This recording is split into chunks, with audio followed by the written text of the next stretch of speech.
¿Qué tal, motos por mileros, motos por mileras? Volvemos a estar aquí de la mano de la gente de Calcula tu Indemnización con Carla Tonín para responder a todas esas preguntas que nos hacéis llegar sobre el farragosísimo mundo de los seguros y de las indemnizaciones, tan farragoso como imprescindible, porque a la hora de la verdad siempre en algún momento tenemos que acudir a profesionales como los de Calcula. Además, hoy a Carla le vamos a hacer preguntas incómodas, preguntas de esas que nadie se atreve a plantear, pero que nosotros hoy vamos a hacer. ¿Qué tal, Carla? El reto, has visto Buenas. que el reto ya te lo lanzo de entrada. Por supuesto, Preguntas preparadas incómodas. al lío. Al lío, venga. Pues yo tengo aquí en el guioncito este de las preguntas que la gente nos hace llegar, lo he puesto como las preguntas que nadie se atreve a hacer. Vale. Porque insisto que son preguntas incómodas. Por ejemplo, ¿qué pasa si doy positivo en alcohol? Bueno, esa es una pregunta bastante frecuente igual, ¿eh? Lo cual no significa tampoco ir No, no, conduciendo no. ya borracho. No, no, simplemente un Unas pequeño copitas con positivo. unos amigos, has Sí, conducido la y compañía me ocurrió. cubre los gastos igualmente. Sí. Me cubre las indemnizaciones, perdona.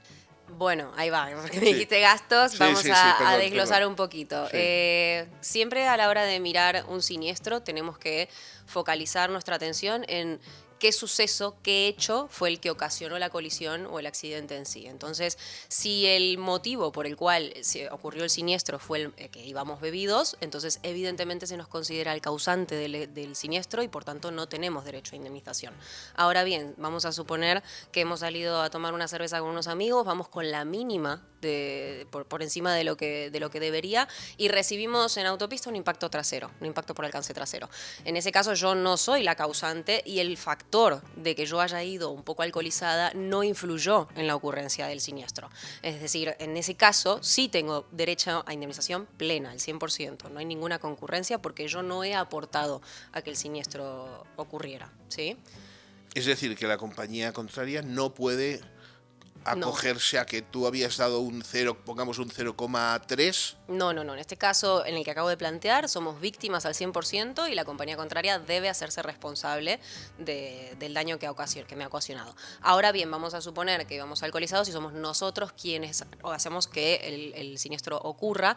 En ese caso, nuestra aseguradora va a responder frente a ese tercero que es víctima en su 100%, pero cuidado, porque ahí sí puede existir el derecho de la aseguradora de repetir según lo que esté incluido en nuestra póliza, ¿sí? Según el contrato que tengamos firmado con la compañía. Es decir, puede afectar a futuras pólizas, a la contratación de futuras Evidentemente, pólizas. sí. De por sí todo siniestro te afecta a la prima de la póliza, seas o no seas el causante, eso es una casuística que se repite en el cotidiano, pero bueno, al final va a repercutir mucho más porque de hecho, si mi aseguradora, yo habiendo causado el siniestro por ir alcoholizada, debe abonarte a ti como víctima unos 3.000 euros, mi aseguradora me puede reclamar a mí esos 3.000 euros como conductora causante porque hubo un factor que va por fuera de lo que tenemos contratado en nuestra póliza, el contrato bilateral que existe con la compañía de seguro.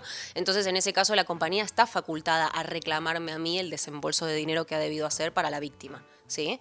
Entonces, siempre hay que focalizarnos, ver si esa infracción que he cometido aportó o no aportó a que el hecho ocurriera. Si aportó, somos causantes, no tenemos derecho a indemnización y puede nuestra aseguradora repetir contra nosotros para resarcirle el daño a la víctima, y si no somos causantes, tenemos derecho pleno a la indemnización en un 100% y la compañía contraria no puede atribuirnos a nosotros ningún factor de culpa. Nos va a caer una sanción administrativa, evidentemente, pero bueno, eso ya es una cuestión nuestra, no implica con las compañías absolutamente ningún cambio. Venga, vamos a por otra. Me he pasado por unos días de ITV, voy sin ITV. ¿Estoy cubierto por mi seguro? Sí, a priori sí. Es un poco la misma casuística que la anterior, ¿no? Al final, si por no haber hecho la ITV el vehículo no está en las condiciones adecuadas y ese es el factor que hace que ocurra el siniestro, aplica exactamente lo mismo que hablábamos hace un rato. Al final, voy a tener derecho a indemnización si soy víctima y lo mismo. La compañía puede repetir contra mí si ha tenido que resarcirle el daño a alguna otra víctima si yo ocasioné el siniestro por no haber hecho la ITV y haber salido con un vehículo que no está en condiciones. Y si eres culpable, aunque la falta de ITV no tenga incidencia directa en el siniestro? Bueno, si eres culpable, al final es como la casuística normal, Vale, ¿no? O sea, exacto. al final yo voy con mi vehículo en condiciones, hago una mala maniobra y ocasiona un siniestro, un accidente, la otra parte, el tercero, tendrá derecho a indemnización, ¿sí? Vale, venga, otro caso que nos comentan. Llevo un acompañante sin casco. Feo ¿Quién eso. asume la responsabilidad? Vale, lo mismo, vamos a focalizarnos. ¿Quién fue el que ocasionó el siniestro? Si el que ocasionó el siniestro soy yo como conductor de la moto, evidentemente mi seguro va a tener que resarcir los daños de mi ocupante. Ahora bien, aquí estamos hablando de un elemento de seguridad. Los elementos de seguridad sí son tenidos en cuenta a la hora de distribuir las responsabilidades, porque se entiende que si yo no tengo puesto el casco en este caso, estoy contribuyendo a que ante cualquier cosa que pueda pasar, mi daño se empeore, sea más grave de lo que podría haber sido. Entonces, cuando hay elementos de seguridad que no están como debería, según la normativa, ahí sí la compañía aseguradora nos va a reducir la indemnización en un porcentaje adecuado al grado de proporción del que ha aportado, digamos, que generalmente por cuestiones de elementos de seguridad suele ser un 50%, así bastante marcado, bastante taxativo. Se entiende que es concurrencia de culpas, le llamamos nosotros, ¿sí? Carla, cuando nosotros vamos a alguna presentación o alguna prueba de un nuevo modelo, nos hacen firmar una exención de responsabilidad. ¿Sería recomendable que antes de subir a alguien en tu moto, yo sé que esto parece extraño, pero sobre todo porque normalmente llevas a un amigo, a un familiar o a una pareja, ¿no? Pero ¿sería recomendable a efectos de seguro que hiciésemos firmar o que firmásemos una exención de responsabilidad? Es que vos como conductor no tenés ningún tipo de responsabilidad, realmente. La responsabilidad va a ser de la aseguradora, que responde solidariamente contigo, y de la persona que decidió montarse en la moto sin ponerse el casco. Vuelvo y te digo, al final forma parte de nuestro deber propio también de cuidarnos. Entonces, el conductor tiene la responsabilidad del siniestro, pero es la aseguradora solidariamente quien va a hacerse cargo de la indemnización. Y si he permitido que alguien suba en mi moto sin casco, o incluso debemos decir, o en mi coche sin cinturón, no olvidemos que Es que también no a existe veces... el concepto de he permitido, No, ¿sí? Es decir, cada vale, uno es responsable de sus actos. vale. O sea, no pueden Entonces, denunciarme por... no, no. Vale. No, porque yo pude haberte dicho verbalmente, oye, ponte el cinto y no me haces caso y que te voy a hacer bajar del vehículo. En definitiva, si estás tú poniéndote en riesgo, pues ya lo sabes, somos adultos. Te estás montando un vehículo sin usar casco, sabes lo que puede pasar. Otra más. ¿Qué pasa si no estoy de acuerdo con el atestado policial? Si considero que, o considero que en la reclamación aparecen discrepancias con mi declaración inicial. Eso pasa muy seguido, lamentablemente. Hay muchos atestados porque, claro, vamos a pensarlo de una manera lógica, ¿no? El policía, el guardia, no ha estado en el momento del accidente. Entonces, muchas veces, más de las que nos gustaría, no saben cómo se ocasionó el siniestro exactamente, a pesar de recoger los testimonios de las personas que están allí o de los propios implicados. Entonces, muchos atestados están basados en las deducciones que tienen los agentes, y eso nos ocasiona muchísimos problemas, evidentemente, e incluso muchas veces se elabran atestados ambiguos donde dice, bueno, Gonzalo dice una cosa, Carla dice otra, pero ya está, no damos una conclusión porque decidimos no jugárnosla de quién tuvo la culpa. Entonces eso a la hora de reclamar es un verdadero problema, porque evidentemente el atestado en líneas generales es palabra santa. Lo que diga el atestado para la compañía va a ser riguroso para seguir. Entonces, si el atestado por cualquier motivo tiene alguna falencia, evidentemente la compañía va a intentar sostener una reducción de culpa o un rechazo de la indemnización basado en que no existe una prueba real de cómo se dio el accidente porque el atestado es ambiguo. Entonces, evidentemente se pueden impugnar los atestados, pero es bastante complejo porque, claro, acaba en la vía judicial y muy poca gente desea meterse en toda esa burocracia judicial para intentar cambiar el documento con el cual dará inicio a la reclamación. Es decir, ni siquiera forma parte de la reclamación, es un trámite aparte.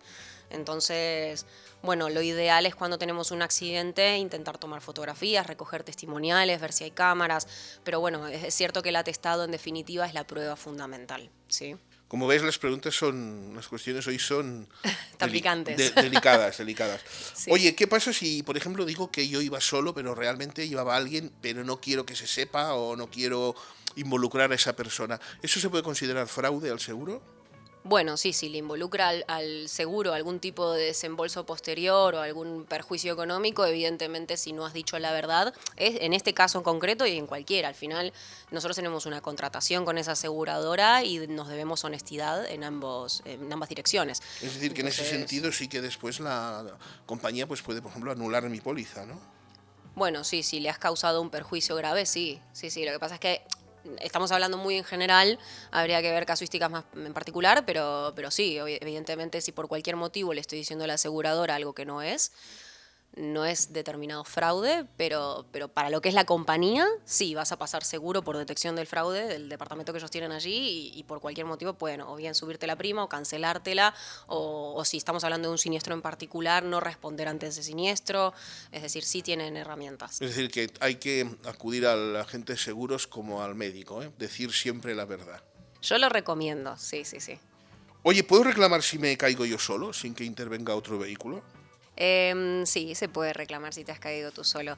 En estos casos, lo que sucede es que no se aplica el baremo ni la normativa habitual en lo que es siniestros. Cuando yo me caigo por culpa propia, tengo que revisar mi póliza, porque en muchas de ellas existe la cláusula que justamente percibes una indemnización mínima realmente basada en las secuelas que te quedan por protección del propio conductor, ¿sí? Pero no es la misma normativa que se utiliza cuando hay un siniestro entre dos vehículos, ¿vale? Eso va a depender. Vamos a lo más concreto. Si yo al momento de firmar mi póliza digo que si tengo un accidente y me caigo solo, esto en cláusula, voy a percibir 100 euros por cada punto de secuela que me quede, pues cuando haga mi tratamiento y tenga mis secuelas, le reclamaré a mi propio seguro, oye, me quedaron 3 puntos de secuela, son 300 euros. Y si me caigo, por ejemplo, por mal estado del pavimento o, por ejemplo, por interacción con un vehículo oficial. Ahí estamos hablando de dos cosas diferentes. Sí. Vamos con la primera. Cuando hay un mal estado del pavimento, el responsable es la autoridad propietaria de la vía, generalmente es el ayuntamiento. Entonces, la forma de proceder, vuelvo a decir lo mismo, no es la misma que se aplica cuando hay colisión entre dos vehículos. Esto es una reclamación patrimonial, es un trámite administrativo que se abre ante el ayuntamiento, donde tengo que presentar toda la prueba, nuestros requerimientos, y el ayuntamiento tiene 6 meses para contestarnos si hace lugar a lo que pedimos o si no. También existe el silencio administrativo. Entonces, el silencio administrativo se entiende que es negativa, queda habilitada la vía contencioso administrativa. Son complejos estos casos porque tengo que demostrar que realmente ese mal estado de la vía amerita, o sea, queda realmente imposible de evitarlo, ¿sí? Vamos a lo concreto de nuevo. Si yo tengo una vía de 3 metros de ancho y hay un hueco de 10 centímetros a la izquierda y yo paso por allí teniendo 2,90 y el ayuntamiento seguramente me va a decir que no me da la razón porque tenía 2,90 metros para pasar y pasé justo por donde no debía. Entonces hay muchas aristas que revisar porque estas reclamaciones son bastante complejas. Y después te preguntaba por la interacción con un vehículo oficial.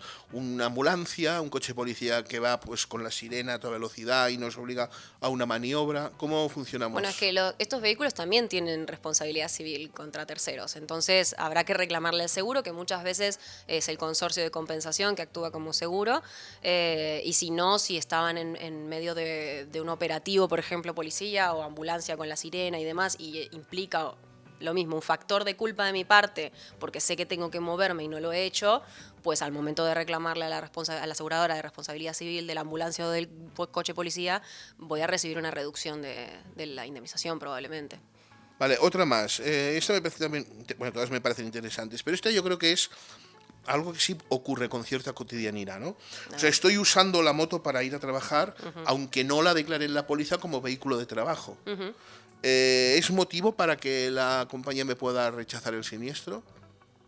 No es motivo para que te pueda rechazar el siniestro, puede ser motivo de rechazo de la indemnización a la víctima. Si el motivo de siniestro, a ver, si el siniestro se ocasionó mientras el vehículo estaba realizando algún trabajo propio del empleo para el cual lo utilizas. En motos es un poco complicado, pero en camiones, por ejemplo, es más sencillo. Si un camión está realizando una obra, no está circulando y lo que ocasiona el siniestro no es un hecho de la circulación, sino propio del trabajo que realiza el camión, ahí se aplica otra póliza diferente, no es la póliza de tráfico, ¿sí? Entonces, es importante que lo sepa la víctima más que nada para saber a qué seguro reclamar. En motos, repito, es un poco más acortado porque seguramente va a tratarse de un hecho de la circulación. No sé cómo lo podrías utilizar para trabajar más que repartir o... Sí, Sí, sí, no sí, se me ocurre repartir o a lo otro mejor caso. pues eso, oye, coges tu moto un momento pues para eso, pues para salir a hacer un Sí, recado. pero al final, vuelvo y te digo, es un hecho de la circulación. Se aplican más la responsabilidad civil en casos de trabajo, en camiones o vehículos de transporte, cosas del estilo. Perfecto. Oye, el seguro está impagado, tú, me han devuelto el recibo y con la mala suerte de que tengo un siniestro. No me había dado cuenta de que me habían devuelto el recibo. ¿Sigo estando cubierto? Bueno, evidentemente no. No, No. porque tienes un periodo de gracia, depende de cada aseguradora, suele Vale. ser generalmente entre 15 días y un mes. Tienes un periodo de gracia como para regularizarlo y en caso de llegar a hacerlo, evidentemente te cubriría todo normal. Pero, claro, en realidad afectas un poco a la víctima porque no tendrá un seguro a cual reclamarle la indemnización, tendrá que acudir ante el consorcio de compensación de seguros que tiene unas exigencias un poco más altas que la compañía en sí. Y luego lo que refiere a los daños materiales, tampoco tendrás quien te los cubra, ni tampoco tendrás quien te dé tratamiento médico. ¿Y puedo recuperar la cobertura si demuestro que fue un error del banco, por ejemplo? Si fue un error del banco, sí. Obviamente implica una burocracia con la compañía aseguradora, porque claro, al final lo que a ellos les importa es si estaba pago o no estaba pago. Ya está. No es subsanable. Pero bueno, si es un error que no te es achacable a ti ni a la compañía, entiendo que bueno, hablando las cosas se entienden, Claro. deberían reconocértelo ahí. Oye, ¿puedo ceder mi indemnización a un tercero? Por ejemplo, decir, oye, mira, no me paguéis a mí, pagadle, fíjate, a mi empresa o pagadle a mi pareja, en fin. Bueno, tú sabes que a mí me gustan los juegos de palabras. Ahí dijiste dos cosas diferentes. Sí. Una cosa es ceder una indemnización y otra cosa es ceder un pago. Vale. ¿Sí? Los daños son personales. Es decir, Vale. a mí me ocasionan un daño y yo tengo derecho a reclamarlo. Ahora bien, si yo habiendo reclamado en mi propio nombre o con un letrado, que se los recomiendo siempre, obviamente, si yo habiendo reclamado ya tengo una oferta de la parte contraria y quiero decidir el cobro de esa indemnización en una cuenta de otra persona, evidentemente se puede hacer, ¿sí? Se hace mediante un poder notarial y con eso la persona a la que habilites puede cobrar la indemnización en tu Muy nombre. bien, Tonín, qué barbaridad, qué bien hablas, qué bien te expresas, cuánto sabes de esto. ¿Entendéis, motos por mileros, por qué traemos a Carla Tonín? Gracias. Es una jabata, ¿eh? Oye, me gustaría declarar un daño que ya tenía antes del accidente. Ah, qué pillo, ¿eh? Sí, ¿se Lo puede tuyo. hacer? Como poder en esta vida todo se puede, de ahí a que te lo reconozcan, veremos. Realmente cuando tienes un daño, por eso siempre recomendamos al momento del accidente tomar fotografías, no solo de la moto en este caso o del coche, sino también de los objetos que se dañan, porque evidentemente la respuesta típica de la aseguradora cuando tú reclamas un daño es ¿cómo sé que no es anterior? Claro. Entonces... ¿Y cómo lo sabes?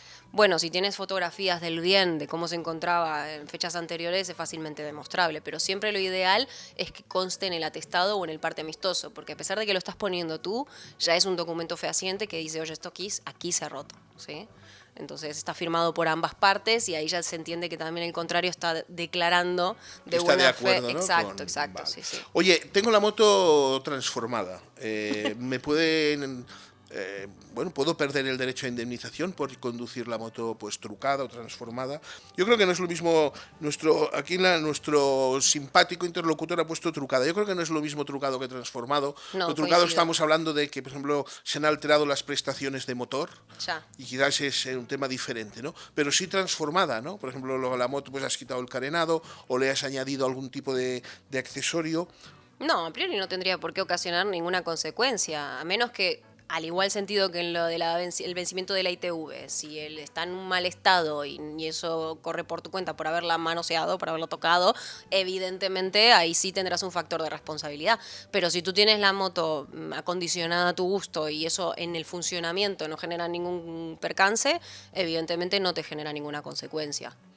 Vale. ¿Pueden reducirme la indemnización por no llevar ropa homologada? No. Bueno, Se me vinieron ahí a la cabeza un par de casos. Estamos hablando de la moto, ¿no? De motos, sí. No, si no eres quien ocasiona el siniestro, si eres víctima, no. Distinto es en peatones, ahí sí hay que tener, o en bicicletas, donde en horarios donde todavía no hay luz solar tienes que utilizar los chalecos reflectantes, porque evidentemente ahí volvemos a lo del inicio de la conversación, ¿ves? Es una cuestión de seguridad de uno mismo. Si yo no estoy cumpliendo con la normativa de seguridad, estoy aportando un factor de culpa. Entonces ahí sí me van a reducir la indemnización. Pero evidentemente, Carla, las lesiones que tú sufres si tienes una caída yendo en pantalón corto y chancletas en moto, cosa que no debéis hacer, no son las mismas que si vas evidentemente con ropa técnica, ¿no? Sí, pero bueno, por lo menos a mí no me ha pasado todavía, gracias a Dios, que me hayan reducido la indemnización por alguno de estos motivos. Sí, por cuestiones de seguridad como casco, cinto, ropa reflectante en peatones o en bicicletas, pero ir en chanclas de momento no, o sin la ropa adecuada no ha sido una excusa que la compañía me ha puesto. No. Y vamos por la última, ¿no? ¿Qué ocurre si no declaro todas las lesiones al principio? Es decir, ¿puedo añadir lesiones más tarde? A ver, como poder puedes hacerlo. Lo que pasa es que en la ley existe lo que nosotros llamamos el nexo cronológico, que en palabras simples es el tiempo que pasa entre el accidente y la lesión. Entonces, evidentemente, la ley dice que tiene que aparecer la lesión en un tiempo médicamente razonable. Si yo tengo el accidente hoy y dentro de 3 meses me empiezo a quejar de un dolor, naturalmente la compañía me va a decir, oye, este dolor no viene del siniestro porque no puede haberte aparecido 3 meses más tarde. Distinto es si yo acudo a urgencias dentro de las primeras 72 horas, no manifiesto ningún dolor ahí, pero ya luego en la visita con traumatólogo, si en urgencias dije que me rodilla la rodilla y de pronto con el traumatólogo se verifica que es una rotura de ligamentos, evidentemente me la van a reconocer porque guarda conexión con lo que manifesté en urgencias, ¿sí? Es decir, tiene que haber una continuidad desde el inicio con la lesión para que se entienda derivada del siniestro. ¿Hay plazos para presentar informes médicos nuevos? Sí, hay plazos, pero vuelvo a lo mismo, son cuestiones médicamente razonables, no son tanto plazos legales, sino plazos médico-legales, ¿sí? Se sabe cuánto, por protocolo, cuánto puede tardar en aparecer una lesión o cuánto puede tardar en recuperarse. Entonces, en base a esos criterios médicos es que las compañías y nosotros mismos podemos ya descifrar de antemano si será reconocido o no. Bueno, las de hoy han sido divertidas, ¿eh? La verdad que estuvo interesante, como siempre, igual. Motomileros, motomileras, ya lo sabéis, el mundo de las indemnizaciones parece muy técnico, parece algo muy lejano, pero en realidad puede afectarnos a todos. Y cuando eso ocurre, cogeos de la mano de gente como Carla Tonín y la gente de Calcula tu Indemnización, y ya lo sabéis, os hacéis llegar vuestras consultas que nosotros se las preguntamos a ellos.